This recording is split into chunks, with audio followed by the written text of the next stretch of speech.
लाभले आम्हास भाग्य बोलतो मराठी, जाहलो खरेच धन्य ऐकतो मराठी, सर्व पंथ धर्म एक जाणतो मराठी, एवढ्या जगात माय मानतो मराठी, एवढ्या जगात माय मानतो मराठी। ज्ञानेश्वरांनी रुजवली ती भाषा मराठी, शिवरायांनी टिकवली ती संस्कृती मराठी, संतांनी वाढवला तो वाद मराठी, आमची मायबोली आमचा अभिमान मराठी, आमची मायबोली आमचा अभिमान मराठी।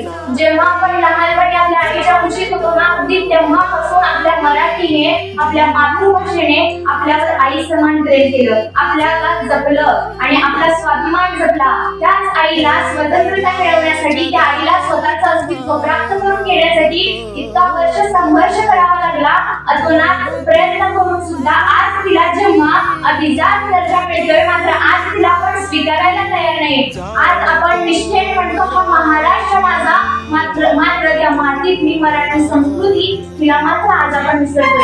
आज आईकडून आपण आपल्या हक्काने आपला हक्क मागून घेतो, आज आईकडून आपण आपल्या हक्काने आपला हक्क मागून घेतो, मात्र त्या आईला तिचा स्वतःचा हक्क द्यायला आज मात्र आपण विसरतो। जी मराठी, ज्या मराठीने आपल्याला मायेचा ओलावा दिला, संस्कार दिले, वेळोवेळी घडवलं, शिकवलं, टिकवलं आणि वेळ पडली तर लढण्याचं बळही दिलं, त्या मराठीला आज आपण आपल्यापासून तोडतोय।